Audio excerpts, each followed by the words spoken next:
This is Ava Ross with the Ava Ross Show, and today we have with us Dr. Jackie and also Miss Ann Nesby. How are you ladies?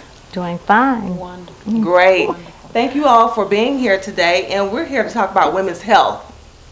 So Ann, tell us, first of all, you suffer with a little hypertension? Absolutely. It's in my family, both sides, both parents, both grandparents.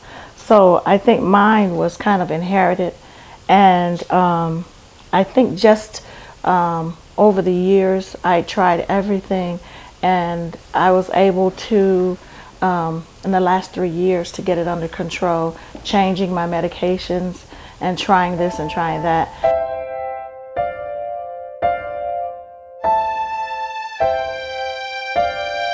I had to really have a lifestyle change because I suffered congestive heart failure.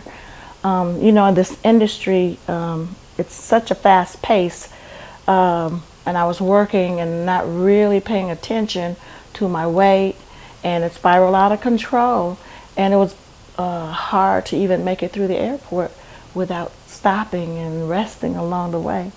So I had to make some adjustments. And how was that for you when you have to make a lifestyle change? Did you say, hey, I got to do this for my health? Making a lifestyle change was the best decision I could have ever made. My doctor at the time, my girlfriend, so she was not only my doctor, but she was my friend. And she became really, really concerned about my health as my weight began to spiral because the late night eating, and you know, when you're working and singing, you have to wind down, and the later you stay up, you kind of eat because you're sleepy, because you're tired. You can't Absolutely. Do that. Hey, no, not donuts, chicken. No, let's keep it real. Yes, chicken got 3-piece. So I mean, it was kind of that schedule, you know, the give and take, the hurry up and wait, and not being able to eat before I sang. So when I got home and took everything off, let it all hang out, then I was comfortable in that space, and I really wasn't paying attention to what I was doing to myself. And when I suffered congestive heart failure, and I spent a couple weeks in the hospital, you know, you have time to think about, you know, what's really going on and get serious with yourself. And as I began to talk to my doctor, we tried so many different weight loss clinic and going on low calorie diets, low carb diets, and trying this and trying that. And not being able to maintain with the schedule I had, she suggested the bypass, gastric bypass surgery, and we were able to have the bypass surgery, and I think it was one of the best decisions I could have ever made for my life.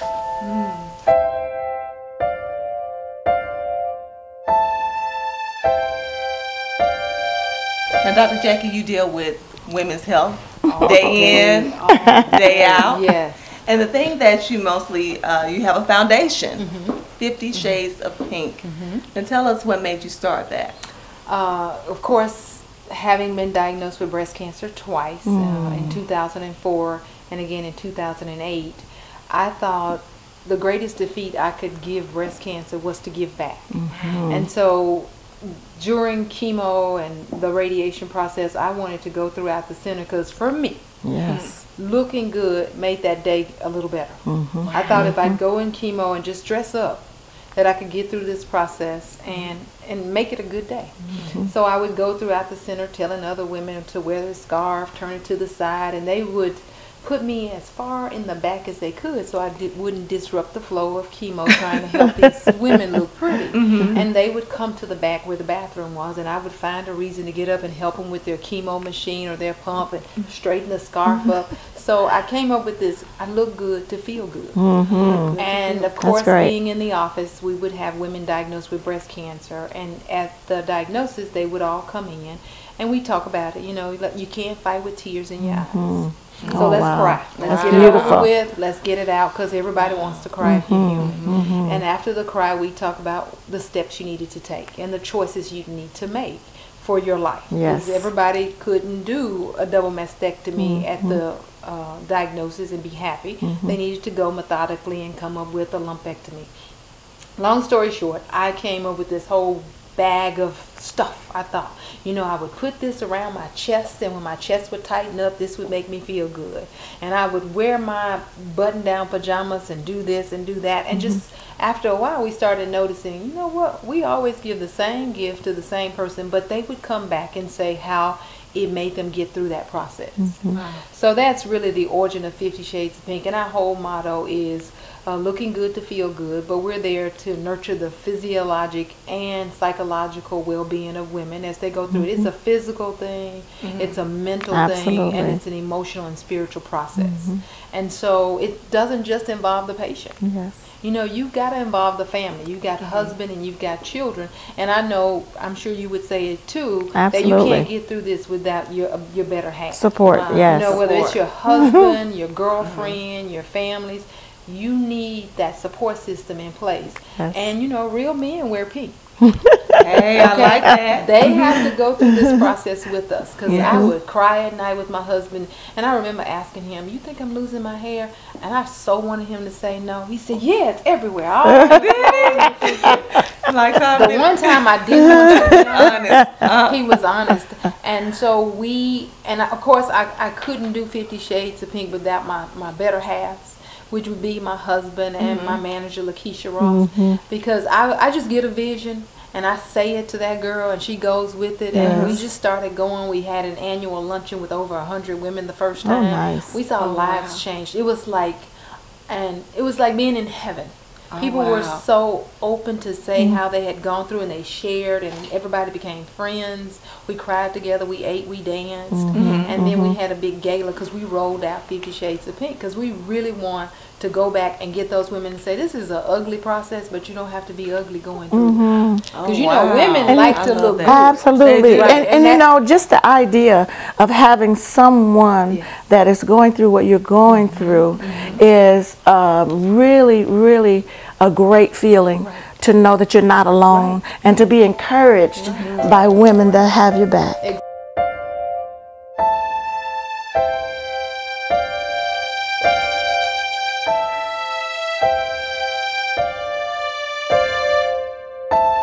The music industry is very stressful, and struggling with my heart issues and my eating habit for comfort was very trying. So I had to really sit down and deal with the real issues and really pray through that thing, and you know, ask God to give me the courage to deal with the real issues, because that's when you get the good, something deep. That's when you start getting the goods.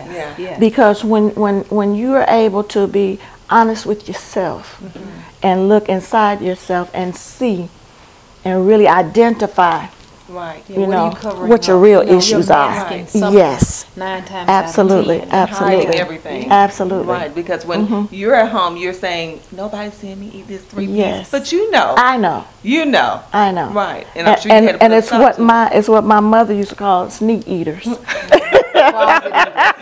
And sometimes it's just poor planning. Absolutely. You know, she was rushing, she's on the go. What's quick but fast food? A 3-piece box. You know, you pick that up out of the window and keep it moving. It's quick, fast, in a hurry. Because healthy eating takes a lot of planning, and in a lot of cases, a lot of money. Right. And as a people, we had to take the scraps from the table and make it taste good. Right. So we learned to put butter Yeah. and grease and things on food to make it taste better Yeah. because we didn't have the better choices. Yes. And so we've just learned through our heritage. You know, butter make it taste better. A little grease and fry it. So Seasoning. as a doctor, what is your advice to women to tell them how to eat healthy? You know, my total line is the leading cause of death in women, especially black women, is heart disease. And we're seeing more and more heart disease. Yes. So we definitely have to get obesity under control because believe it or not, 72% of African American women are obese.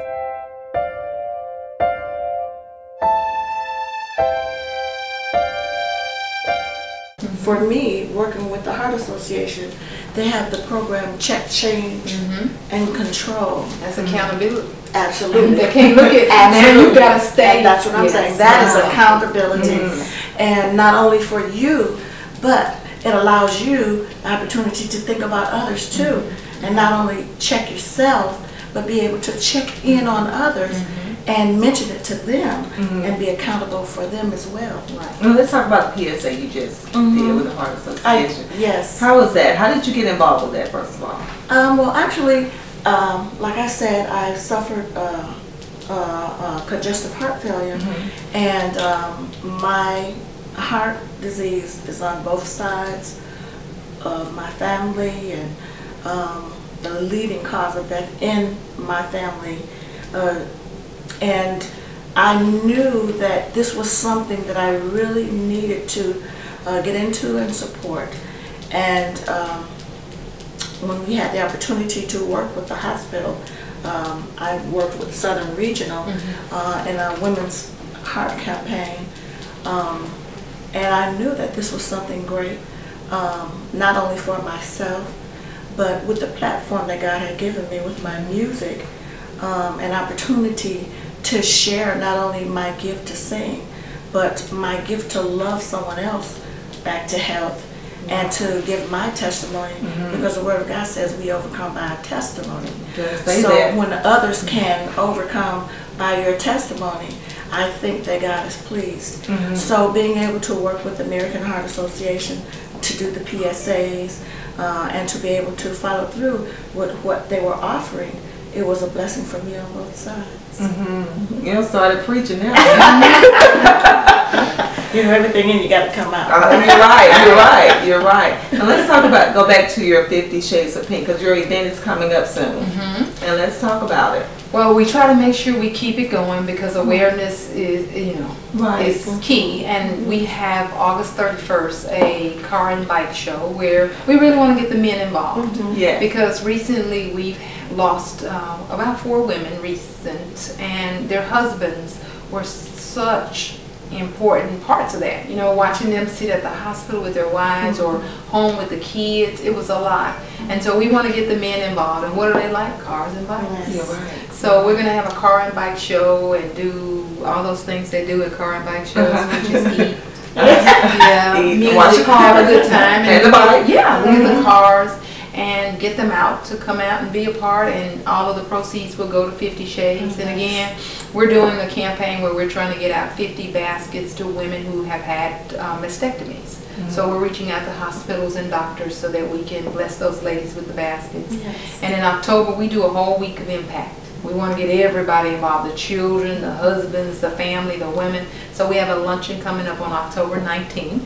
And just come out and hear everybody's testimony and eat and have a good time and get some educational information and some goodies. And so we just stay on the map doing something to make sure there is awareness and let you know you're not by yourself. You're definitely not by yourself, because the worst place you can be is feeling like you're in this alone. So now, how important it is, because women still don't go get their mammograms, some of them. I was very shocked to find out at my church that there were women who said they were afraid to go and get a mammogram. Really? Very shocked, because I think that a woman feels if I don't know, it won't affect me. And you know, the greatest thing you can do is just live in fear.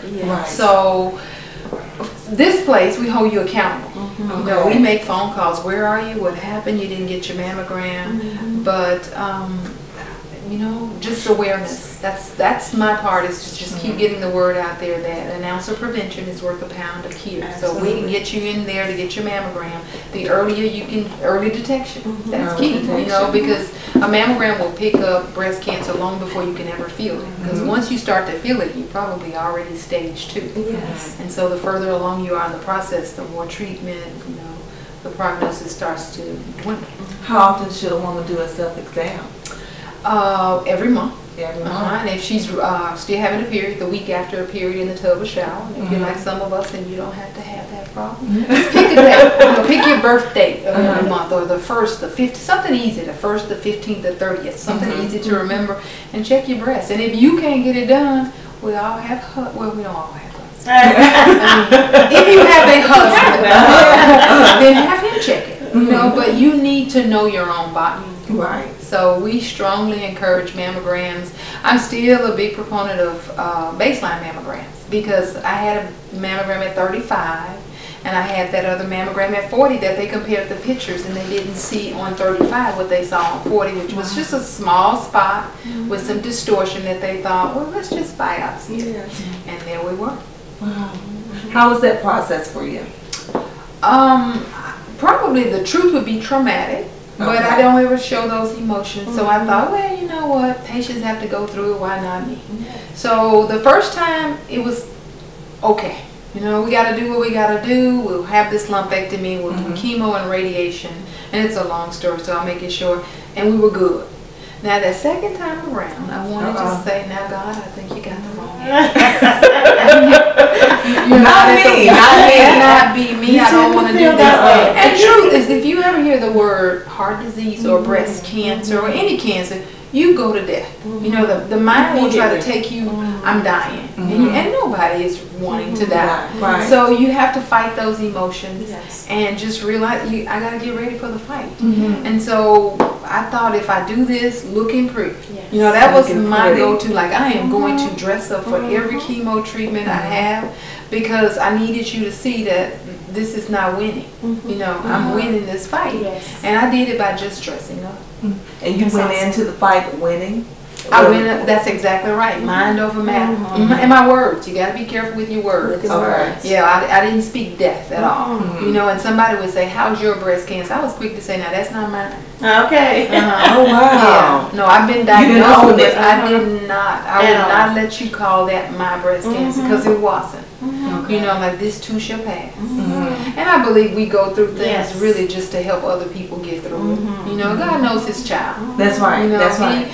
It's been said, He only gives you, He doesn't give you more than you can bear. And so I think He's equipped us to be able to pull somebody else along who may not be able to do it without seeing somebody who looks like them, who's already been through the fight. Yes, He's given us each man his measure of faith. So we have to continue to stand on our faith and know that God has already done. He's already done everything that He's going to do, and it's up to us to accept that faith that He's given us to stand on. And when we do that, we know and we can speak with a surety that, you know, that's not mine. You know, this is just something that I'm going through, that I'm going to be able to have a testimony about, to share. So when the thoughts come, and they do come, and they will come, you have to speak to the thought. Like, in my mind, when I would hear death and dying, I would say, I will live and not die. And not die. So I can tell what God has done for me. And the thoughts would come in the middle of the night. They'd wake you up. And you could think of, and for me, I was on both sides of the night. So I could think of every death I had seen with breast cancer. I knew too much medically. You know, so I was in a place that I had to battle my medical knowledge. I had to battle the knowledge of having seen death, and then being in that place. But your spirituality was the foundation. Exactly. And, you know, and being able to use the power of your tongue and to speak life. It really is. It's very important. Life and death, and the power of our tongue, and being able to speak it into existence and still have the gift that God has given you medically to be able to fight it. You had two weapons. Wow. So when you're like that, and then if you have a good physician, they know how to help you on those levels as well. Exactly. Because I had a biopsy. You know, you start telling the doctor, oh, you think you ought to cut it over there? Okay. You know? Right. I had Trying to tell the doctor what to do. Yeah, I had a biopsy scare, and it really, it was more fear gripping experience than anything. And then talking to my doctor, we shared back to weight, and weight can play Weight is definitely a great factor part, for breast cancer, certainly. because when I did go through with my biopsy, it was just fatty tissue, but it's better to be safe than to be sorry. Yes, yes. Now, how do you keep up with your schedule when you're going through something like this? How do you prepare women on what they're going through? Well, you know, every woman is such an individual, you know, because the sad part of breast cancer is some women don't get to stop being mothers. Yes. You know, even through it all, chemo, radiation, multiple surgeries, they still have to comfort a child or get a concern, you know, about how am I going to feed this baby? And you can't be nauseous and your baby's crying. And so it's a really hard place, I imagine, with moms trying to take care of the kids. You don't get to stop being a wife.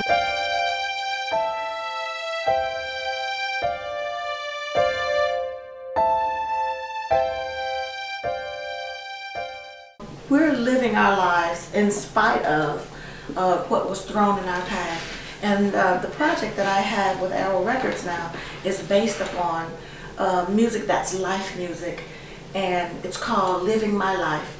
And that's my project now. So I'm living my life in spite of the issues that came my way. And working with Dr. Jackie. And we are so honored to have it because you know your music is your ministry and it'll change lives. Yes. I mean, you know, a good song can make you cry. That's right. A good song can heal you. Yes. You know, you listen, Absolutely. because there are some songs you play them over and over and you'll find yourself all day singing. Yes. It ministers. Stand in your spirit. Yes, Stand in your spirit. yes, it just kind of soaks right through. And Dr. Jackie, having been, of course, or is a physician and having been a breast cancer survivor, who can better tell you about breast cancer than somebody who's been through it? Yes. Right. Who can better tell you about breast cancer than a woman who's been through it and who is a physician? So, you know, that's why I went, okay, God, why not me? Right. You know, so I can come from every side of the knife. I have been on this side as the patient, and I've been on this side as the physician having to tell the diagnosis. So, you know, I've been on both sides. If you want to talk about it medically, I'm here. You want to talk about it as a patient, I've been here. Not once, but twice. So, and we're so excited to have you, like I said, to come. You know, this is our angel. That's right. Yes. And she's going to be a part of the 50 Shades of Pink. Absolutely. You're going to be performing. Exactly, and you know you can't miss that. That's If right. you come for anything else, you know you got to make sure you come for this. Because we're going to have a great time. An awesome time. You will Awesome see lives changed. I promise you. There were women who came before, and they were there with a friend and got diagnosed with breast cancer. And they called us and said, you know what? I knew what to do based on what I heard at that luncheon. Yes. So Now, how do we register? you 50shadesofpinkfoundation.org. Okay. You can get online and get registered there and get your ticket and bring a friend. And bring a friend. Bring a friend. And if you have any questions about it, it's Dr. Jackie at JackieMD.com. Just send us an email and we'll be able to help you. And then they will be on Nesby.com as well. Okay. On all my social media, so we'll be putting it out there. Yes. Because we're going to have a great time. An awesome time. Yes. We're going to be living our lives. Ooh, I like it. Like your and this. That's right. That's right. Well, ladies, thank you all so much. I really appreciate you taking your time out to speak with me on today. And until next time, thank you all for tuning in to the April Ross Show.